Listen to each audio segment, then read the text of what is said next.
Back to our channel Srilatha home vlogs.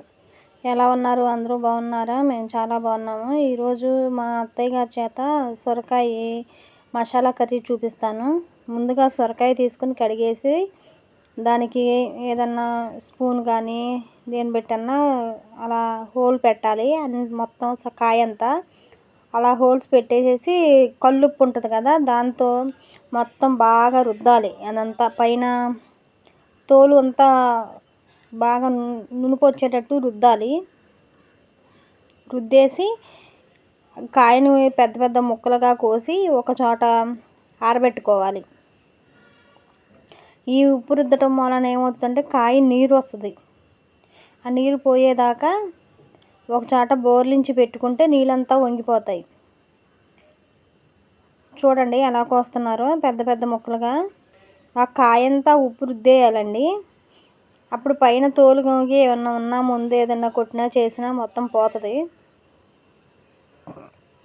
చాలా బాగా చేస్తారండి మా అత్తయ్య ఈ కూర. మా ఫ్యామిలీ మెంబర్స్ అందరికీ బాగా ఇష్టం ఈ కూర అంటే.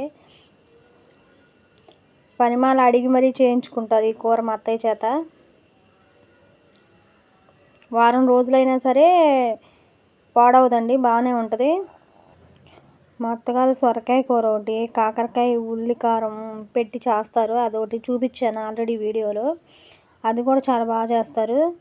సాంబార్ ఒకటి 3 days 4 days ఉన్న పాడవు, అంత బాగా పెడతారు. రోటి పచ్చళ్ళు కూడా చాలా బాగా చేస్తారు. కానీ నాన్ వెజ్ కన్నా ఈ కూరలు బాగా చేస్తారు, చాలా బాగుంటాయి. ఆవిడ ఏంటంటే అదిగోండి చూడండి, వాటర్ కిందకి దిగిపోవటానికి అలా బోర్లించి పెట్టారు. ఉప్పు రుద్దాం కదా, దానిలో నుంచి కొంచెం వాటర్ వస్తాయి. దానిలోకి కావలసిన ఇంగ్రీడియంట్స్ చూపిస్తాను. చింతపండు అది వచ్చి ఒక 50 గ్రాములు ఉంటుంది. అదిగోండి ఉల్లిపాయ, పచ్చిమిర్చి, అల్లం, వెల్లుల్లి, కొత్తిమీర. వాటిలో ఒక 3 ఉల్లిపాయలు అల్లం పేస్ట్ చేయడానికి, 3 ఉల్లిపాయలు కూరలోకి. అవి మొత్తం వెల్లుల్లి, అల్లం, ఉల్లిపాయలు పేస్ట్ చేసేస్తాము ముద్దగా. ఇవి ధనియాలు, లవంగాలు, దాల్చిన చెక్క, కొంచెం బియ్యం కూడా వేసారు మా అత్తయ్య. వెనక అలా వేసేవాళ్ళంట.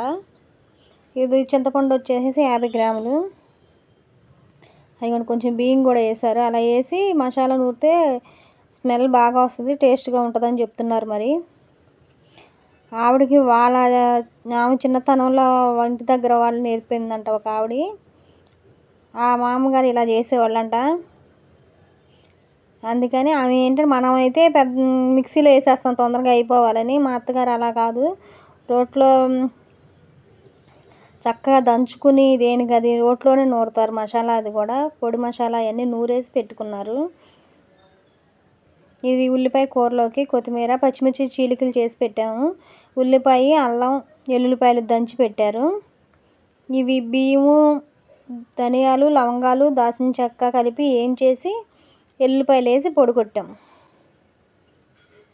అసలు చాలా బాగుంటుంది ఈ కర్రీ, ఎంత రుచిగా ఉంటుందో. అది కొన్ని చేతితో పిండుతున్నారు చూడండి. అవన్నీ కొన్ని నీళ్ళు వచ్చేసినాయి కిందకి. అలా పిండేసి ఇంకా గ్యాస్ వెలిగించి కళాయి పెట్టారు చూడండి. ఆయిల్లోనే కొంచెం పసుపు వేసేసారు. నూనె బాగా వేడెక్కిన తర్వాత ఈ సొరకాయ ముక్కలు వేసి అలా అవి చిన్నగా అయ్యేదాకా మగ్గబెడతారు బాగా. ఆయిల్ బాగా కాగిన తర్వాత సొరకాయ ముక్కలు వేస్తున్నారు.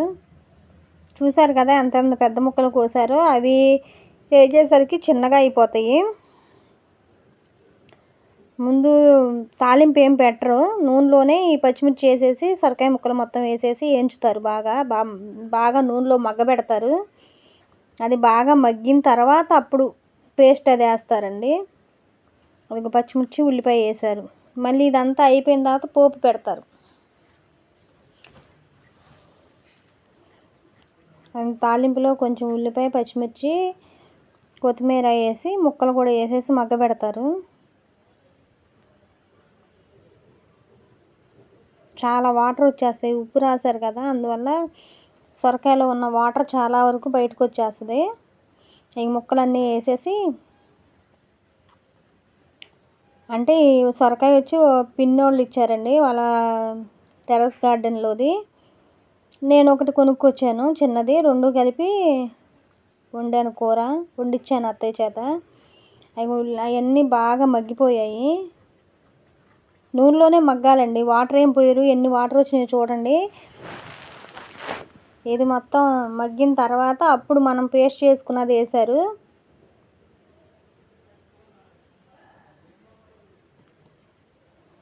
స్మెల్ వస్తుందండి, ఎంత బాగా వస్తుందో చూడండి ఎలా మగ్గిపోయాయో. ఇప్పుడు కొంచెం సాల్టు, అదిగోండి కారం,